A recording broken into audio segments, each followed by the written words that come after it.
सत्येंद्र सिंह। आज हम लोग वैद्युत विभव का अगला टॉपिक देखते हैं। अगला टॉपिक है हमारा वैद्युत क्षेत्र के रेखीय समाकलन के रूप में वैद्युत विभव। मतलब वैद्युत क्षेत्र का अगर हम समाकलन करें तो उससे प्राप्त हमें वैद्युत विभव कैसे मिलेगा, या कुल मिला के हम कह सकते हैं वैद्युत क्षेत्र और वैद्युत विभव के बीच में क्या रिलेशन बनता है। ठीक है, आइए देखते हैं। ये हमने मान लिया, जैसे ये आपका है, हमने कहा कि ये मान लो एक इलेक्ट्रिक फील्ड है, ये ए और ये बी। आप अगर इलेक्ट्रिक फील्ड की दिशा निकालना चाहते हो तो वहां से टेंजेंट खींचो, वही इलेक्ट्रिक फील्ड की दिशा होगी।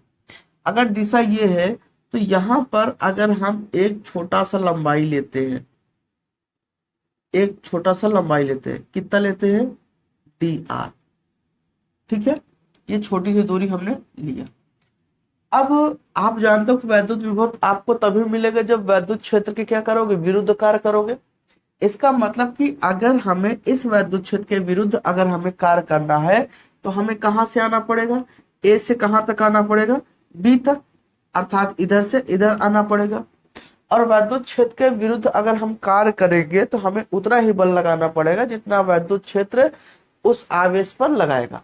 और यहां मान लो हमने कोई आवेश रख दिया क्यू नॉट। ठीक है, हमने क्यू नॉट आवेश को हम यहाँ रखे और लेके आने लगे तो ये वैद्युत क्षेत्र इस क्यू नॉट पर क्या करेगा, बल लगाएगा। कितना बल लगाएगा, वही एफ बराबर क्यू नॉट इंटू ई, इतना ही बल लगाएगा। आपने पढ़ा है वैद्युत क्षेत्र चैप्टर में। ठीक है, तो यहाँ पे जो डेरिवेशन हम लोग उसको करते हैं, यहाँ लिखेंगे माना वैद्युत क्षेत्र में एक धनात्मक परीक्षण आवेश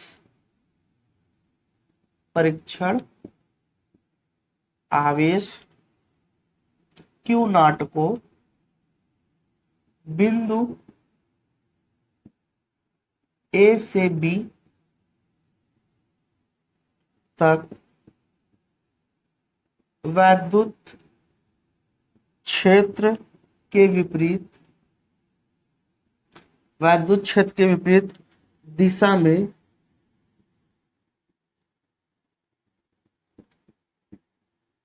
विस्थापित किया जाता है। मतलब ए से बी तक हम लाते हैं किधर, वैद्युत क्षेत्र के विपरीत दिशा में। अब यहां पर लाएंगे तो क्या होगा, परीक्षण आवेश पर क्या होगा, बल लगेगा। तो परीक्षण आवेश पर लगा बल कितना होगा दोस्तों, क्या क्यू नॉट इंटू ई होगा, क्या यही बल हो जाएगा, बताइए, ये क्या हो जाएगा, बल हो जाएगा।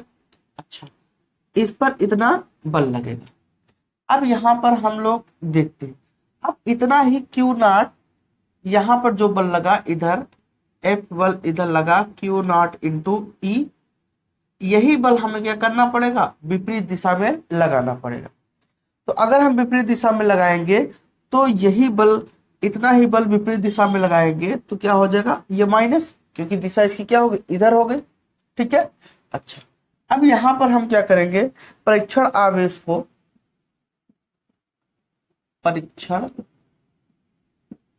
को ए से बी तक विस्थापित करने में किया गया कार्य।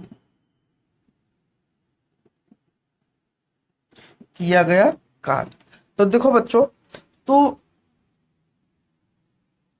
परीक्षण आवेश को जरा देखिएगा, थोड़ा यहां गलती हमने कर दी। परीक्षण आवेश को सूक्ष्म विस्थापन,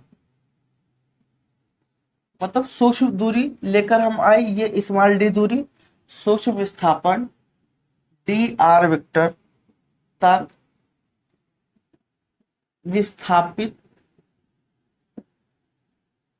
करने में किया गया कार्य। तो अब एक चीज बताओ बच्चा कि W बराबर F इंटू क्या होता है, यक्स हो गया। अगर यही बच्चा दूरी छोटा है तो किया गया कार्य भी क्या होगा, छोटा, क्योंकि बल तो कांस्टेंट है, चाहे आप यहाँ बल लगाओ चाहे यहाँ लगाओ, बल का मान क्या होगा, बराबर होगा। तो डिपेंड करेगा किस पे, दूरी पर। तो यहाँ पर जो अगर दूरी सूक्ष्म है, स्मॉल डिस्प्लेसमेंट है, तो किया गया कार्य क्या हो जाएगा, DW क्या हो जाएगा, F इंटू DR। और यहीं पर हम लोग लिखेंगे, यहाँ पर जो F का मान है वो क्या यहाँ पर है, -Q0 into E into DR। समझ में आ गया दोस्तों, कोई दिक्कत। और ये वैद्युत क्षेत्र क्या होता है, सदिश राशि। तो ये आपका एक इस्तेमाल तो नहीं, लेकिन अगर हमें A से B तक लाना है तब ये क्या हो जाएगा। देखिए हमने यहाँ पर एक छोटी सी दूरी तय की है, हमने एक छोटी सी दूरी तय की तो छोटा सा कार्य मिला। लेकिन यही हम A से कहाँ तक आए, B तक आए, तो हमें जो कार्य मिलेगा वो भी क्या होगा, बड़ा मिलेगा। ठीक है, तो यहाँ पर लिखेंगे परीक्षण आवेश, परीक्षण आवेश को A से B तक विस्थापित, B तक विस्थापित करने में किया गया कार्य, किया गया कार्य। तो अगर हमें A से B तक हमें क्या करना है, विस्थापित करना है, तो जो कार्य होगा दोस्तों वो क्या होगा, वो आपका DW, A से कहा B, हम चले A से कहा गए B, और यही आपका हो जाएगा A से B इंटीग्रेशन ऑफ लिमिट, जो आपका लोअर लिमिट है वो A से B, और यही क्या हो जाएगा आपका -Q0 E इंटू DR। कोई दिक्कत। अब ये आपका जब A से B तक हम आएंगे तो हमें जो वर्क मिलेगा वो क्या मिलेगा, बड़ा मिलेगा, WAB। और यही आपका हो जाएगा दोस्तों AB Q0 ED। समझ में आ गया, बोलो बच्चों, कोई दिक्कत नहीं ना। तो अब आगे देखते हैं। अब ये जो Q0 है, जो आवेश है, जो आप यहाँ आवेश रखते हो, क्या उसे हम चेंज करते हैं, नहीं। तो अगर हम नहीं करते हैं तो वो क्या हो गया दोस्तों, कांस्टेंट। तो हम क्या करेंगे, इसे बाहर निकाल लेंगे। तो जरा देखिए WAB बराबर -Q0, माइनस को हमने ले लिया, और यहाँ A से B तक E.D। समझ में आ गया दोस्तों।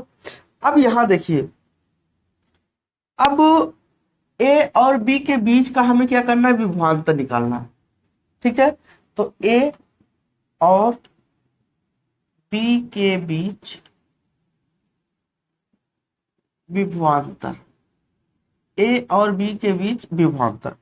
अगर दोस्तों A और B के बीच विभवांतर निकालेंगे तो ये आवेश कहाँ था, यहाँ पर, और यहां से चलते हुए कहां तक आया, B पर। तो ये बताइए कहाँ था, A पर, तो यहाँ का पोटेंशियल क्या होगा, लो होगा, और कहां पर आया, B पर, यहाँ का पोटेंशियल हाई होगा।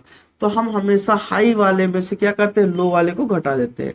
VB माइनस VA बराबर क्या हो जाएगा, WAB अपान Q0। कोई दिक्कत दोस्तों। अब यहां हम क्या करेंगे, यहां पर हम वैल्यू रखते हैं। यहां पर अगर हम वैल्यू रखते हैं तो क्या हो जाएगा, देखिए WAB का मान क्या यही है, तो हम यहां रखेंगे Q0 A to B E vector dot DR vector upon Q0। क्या Q0 से Q0 कट गया, बताइए। और यहां जो आपको मिला वो मिला VB माइनस VA। तो यहाँ पर VB माइनस VA बराबर आपको मिला minus integration of A to B E vector DR vector. कोई दिक्कत। अब लेकिन बच्चों अगर हम यही जो पॉइंट A है मतलब जो आवेश हम ए से ला रहे हैं, क्योंकि हमें विभव देखना है और हमने क्या निकाला है दोस्तों, विभवांतर। हमने ये क्या निकाला, विभवांतर, और हमें क्या चाहिए, विभव चाहिए। तो अगर हमें विभव चाहिए तो इसी आवेश को हमें कहाँ से लाना पड़ेगा, बताइए। क्या इसी आवेश को हमें अनंत से लाना पड़ेगा कि नहीं। तो यदि बिंदु को अनंत पर माने तब बी पर विभव, यदि बिंदु ए को अनंत पर माने तब बिंदु बी पर विभव क्या होगा। तो यहाँ क्या होगा, बी बी माइनस अनंत पर विभव क्या होगा, 0, क्योंकि कार्य होगा ही नहीं, क्योंकि अनंत पर क्या ये कार्य करता है, नहीं करता है, तो ये क्या हो जाएगा, 0, और ये हो जाएगा minus A to B E vector dot D R vector.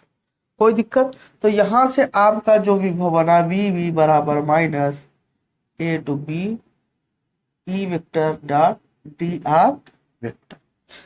तो हम इसको कहां से लाए हैं, अनंत से। अब ये पॉइंट को हमने कहा मान लिया, अनंत से। तो यहाँ जो इंटरवल है ये हम लिमिट रखेंगे इनफाइनाइट टू बी। इसका मतलब हम कहाँ से लाए हैं, अनंत से बी तक लाए हैं। और यही क्या हो गया दोस्तों, यही क्या हो गया आपका विभव और वैद्युत क्षेत्र की तीव्रता के बीच में रेखीय समाकलन। इसे क्या कहेंगे, रेखीय समाकलन, लाइन इंटीग्रेशन। ठीक है, इसे क्या कहेंगे, लाइन इंटीग्रेशन। क्लियर हो। तो हम यहाँ लिख सकते हैं, तो यहाँ लिख सकते हैं अतः अतः वैद्युत क्षेत्र में किसी बिंदु पर वैद्युत विभव अनंत से दिए गए बिंदु तक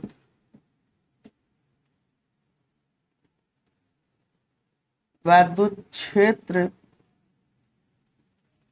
के ऋणात्मक रेखीय समाकलन के बराबर होता है। ठीक है। तो अगर हमें क्या करना है, वैद्युत क्षेत्र में किसी बिंदु पर, वैद्युत क्षेत्र में कोई भी बिंदु है, अगर उसे हम क्या करें, अनंत से लाएं, तो दिए गए बिंदु पर जो वैद्युत क्षेत्र होगा उसके रेखीय, मतलब उसके ऋणात्मक रेखीय समाकलन। ये क्या है, रेखीय समाकलन, और ये क्या है, ऋणात्मक रेखीय समाकलन के बराबर होता है। यही इन दोनों में दोस्तों क्या होता है, रिलेशन होता है। क्लियर हो, कोई दिक्कत नहीं ना। अच्छा, अब दोस्तों हम लोग का जो अगला टॉपिक है, बच्चों, वो है वैद्युत क्षेत्र संरक्षी है। इसमें एक वर्ड बोला गया है, वैद्युत क्षेत्र संरक्षी है। ठीक है। तो सबसे पहले हम लोग एक चीज ये जानेंगे कि जो इलेक्ट्रिक फील्ड है वो कंजर्वेटिव है कि नहीं। ठीक है।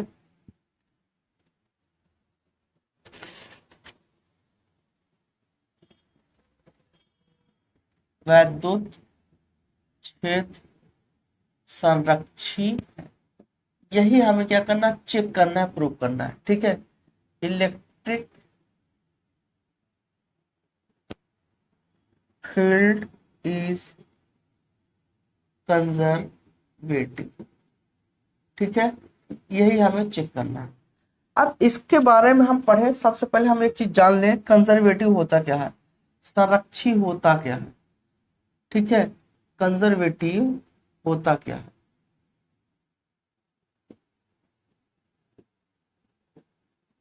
कंजर्वेटिव पहला नंबर कि जो कंजर्वेटिव मतलब जो पाथ दिया है उसमें जो किया गया कार्य है वो पाथ पर डिपेंड नहीं करेगा। जिसमें जिसमें किया गया कार्य पथ पर निर्भर नहीं करता। मतलब हर वो चीज कंजर्वेटिव हो सकती है, उसमें जो कार्य आप करोगे उस पर जो कार्य है वो पथ पर डिपेंड नहीं करेगा। मतलब जैसे आप ए से ऐसे घूमते घूमते कहाँ गए, बी तक, ठीक है। अब यहां तक जाने के लिए कभी आपने कार्य ज्यादा किया, कभी कम किया, कभी ज्यादा किया, कभी कम किया, कभी कम ज्यादा किया, कभी कम किया, तो ये पाथ पर डिपेंड कर रहा है कि यहाँ पहुंचे ज्यादा हुआ, यहाँ पहुंचे कम, यहाँ ज्यादा यहाँ कम, ऐसे हो रहा है। लेकिन इससे कोई मतलब नहीं है, ये केवल और प्रारंभिक और अंतिम बिंदुओं के कार्य पर ही निर्भर करता है। बाकी बीच में आप कितना कार्य करते हो कितना नहीं करते हो ये डिपेंड नहीं करता है, ठीक है। हर ऐसी चीजें कंजर्वेटिव होती है जिनमें आपका किया गया कार्य पथ पर डिपेंड नहीं करता है, ठीक है। अच्छा, दूसरा नंबर, जिसमें पूरे क्लोज्ड साइकिल में किया गया कार्य शून्य हो। मतलब हर वो कंजर्वेटिव चीज क्या होगी, उसमें अगर ये क्लोज साइकिल, जैसे आप ए से कहा गए बी, ए से कहा गए बी, अब ए से बी गए तो आपने क्या किया, कार्य किया, ठीक है। लेकिन आप ये क्या है, ओपन है, आप बी से कहा फिर आ गए ए तक, तो ये क्या हो गया, क्लोज्ड हो गया। क्या हो गया, क्लोज्ड साइकिल। मतलब साइकिल का मतलब आप जहां से चले थे आप वहीं आ गए, ठीक है। तो ये क्या होगा, क्लोज साइकिल। जहां से चले थे आप वहीं से आ गए, तो ये क्या होगा, क्लोज साइकिल। आप ए से बी तक गए तो ये क्या था, ओपन साइकिल था। ए से आप बी तक गए थे तो ये क्या था, ओपन साइकिल था, ओपन साइकिल, ठीक है। तो क्लोज साइकिल में जो कार्य होता है वो क्या होता है, जीरो होता है, शून्य होता है। क्लियर हो, ठीक है बच्चों। अब हम लोग बात करेंगे, जैसे हमने यहां पर एक चीज और मैं दिखा दूं कि जैसे ये आपका मान लो एक ये पॉइंट है, ये ए है, ये बी है, ये सी है, ये डी है। आप ए से चलना शुरू किए, बी से सी, सी से डी, डी से ए। आप शुरू कहाँ किए थे, ए से, और आ कहाँ गए आप, ए पर। तो यहाँ का जो किया गया कार्य होगा वो क्या हो जाएगा दोस्तों, जीरो हो जाएगा, ठीक है। ये क्या है, कंजर्वेटिव का पहचान है, ठीक है। अच्छा, अब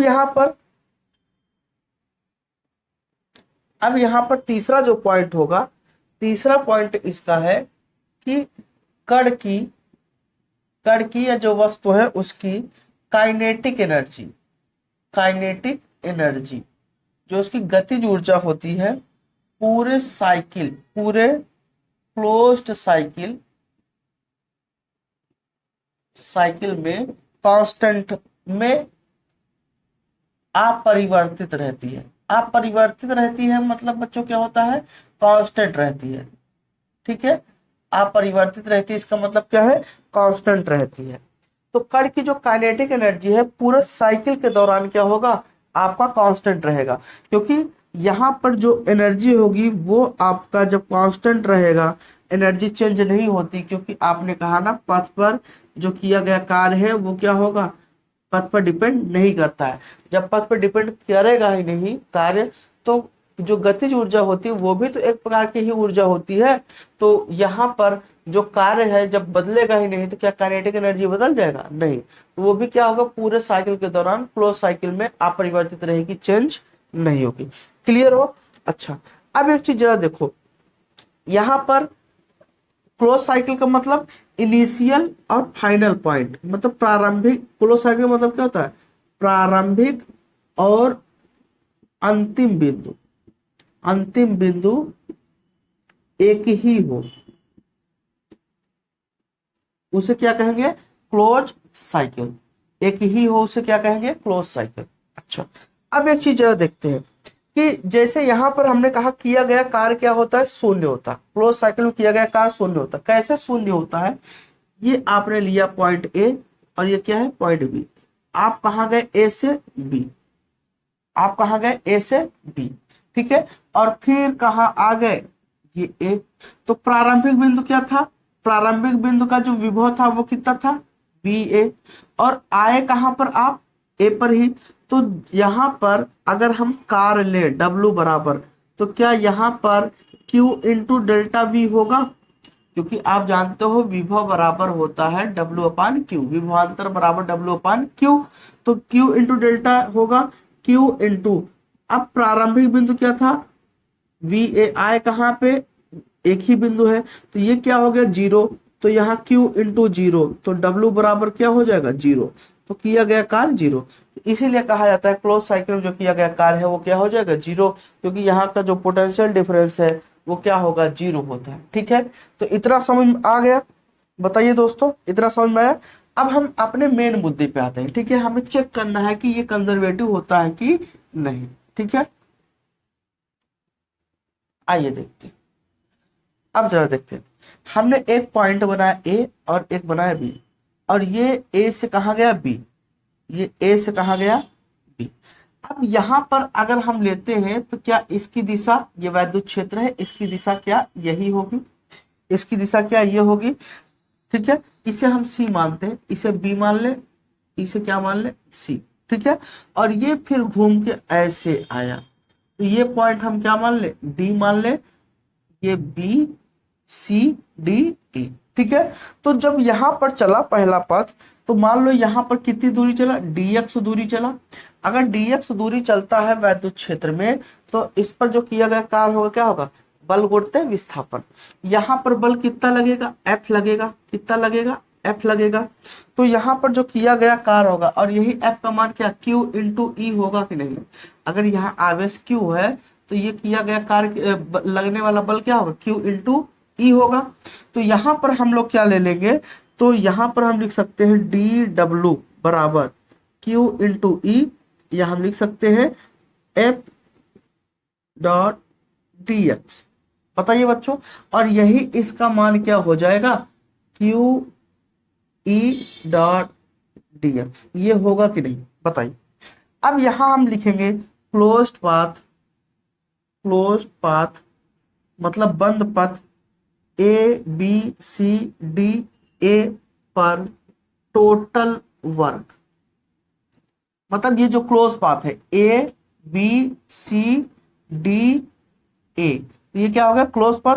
क्लोज पाथ पर किया गया जो कुल कार्य है वो कितना होगा, तो दोस्तों होगा W बराबर, क्लोज है तो क्लोज इंटीग्रेशन, अगर केवल ऐसे ही होता तो हम लोग लाइन इंटीग्रेशन लेते। ठीक है, अब ये क्लोज है तो क्या होगा क्लोज इंटीग्रेशन, कहां से, ए से ए बी सी डी ए, तो ए बी सी डी ए, और कितना होगा दोस्तों, वही होगा यहां पर ये क्यू ई डी एक्स। समझ में आ गया, क्योंकि यही तो कार्य होगा, और यही का जब हमने समाकलन कर दिया तो हमें टोटल वर्क मिल गया, क्योंकि एक छोटी सी दूरी का था। क्लियर हो। अब यहां पर हम बात करेंगे दोस्तों, अब यहां पर हम लोग बात करेंगे कि जो पथ बना, जो पथ बना वो क्या है, क्लोज है। तो क्लोज पथ का जो कार्य होता है वो दोस्तों क्या होता है, 0 होता है। तो यहां से हम लिख लेंगे 0 बराबर close integration of A B C D A, यहां से Q E vector dot D X vector. ठीक है, तो हम यहां से क्या कर सकते हैं, इसको ऐसे लिख सकते हैं close integration of A B C D A. ठीक है, ए बी सी डी ए, और यहां से हम क्या करेंगे, देखिए यहां से हम क्यू को क्या निकाल लेंगे, बाहर निकाल लेंगे, यहां से क्यू को क्या कर लेंगे, बाहर निकाल लेंगे। यहां से ई vector dot D X vector बराबर कितना 0, क्यू को हम इधर भेज देंगे, तो ये क्या हो जाएगा close integration of A B C D A E vector dot D X vector. फिर से समझिए, ये क्लोज पाथ था ए बी सी डी ए पर टोटल वर्क, ये छोटा सा हमने निकाला था। अब हमें ये इसका था, ठीक है, अब हमें इस पूरे बंद पथ का चाहिए, तो पूरे रास्ते का हमें निकालना पड़ेगा। कहां से, ए से हम चले ए बी सी डी ए तक, तो ये हमारा हो गया, और बल कितना था, इतना है बल, और ये क्या डी एक्स। ठीक है, अब ये क्या हो गया, हमें टोटल वर्क मिल गया। क्लोज पथ का भी हमने आपको बताया था जो कार्य होता है वो कितना होता है 0, तो इसका मतलब इस W का मान यहाँ क्या हो जाएगा 0, और ये इतना हो गया। क्यू कांस्टेंट है, हमने इसे बाहर निकाल लिया और यहाँ पर बाहर निकाला तो इसको हम इधर भेज दिए तो 0 में भाग दे दिए, क्या हो गया 0 हो गया। तो ये आपका बन गया समीकरण ए। तो हम लिखेंगे संरक्षी वैद्युत क्षेत्र में बंद पथ की सीमा के संरक्षी, ये बच्चा डेरिवेशन आया है, ठीक है। वैद्युत क्षेत्र में बंद पथ की सीमा के अनुदिश, बंद पथ की सीमा के अनुदिश वैद्युत क्षेत्र का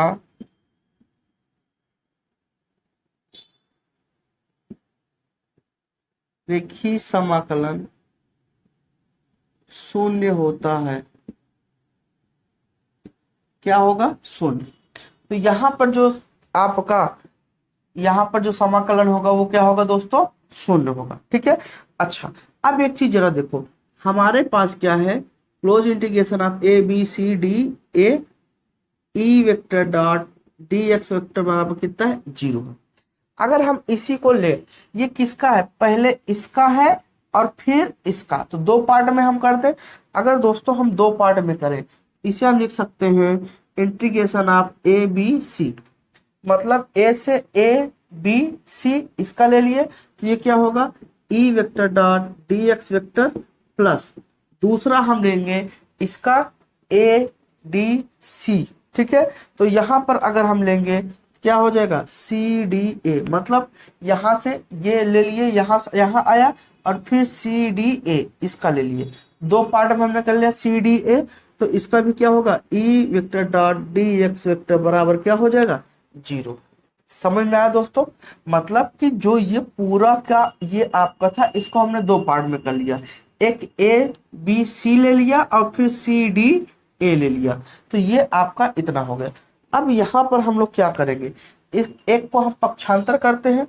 अगर दोस्तों एक को हम पक्षांतर यहाँ कर दें, दूसरी तरफ भेज दें, तो हम क्या पाएंगे? A B C integration of A B C E vector dot D X vector बराबर ये उधर जाएगा तो माइनस आपका C D A E vector dot D X vector, क्या यही मिलेगा? क्लियर हो? यही मिलेगा।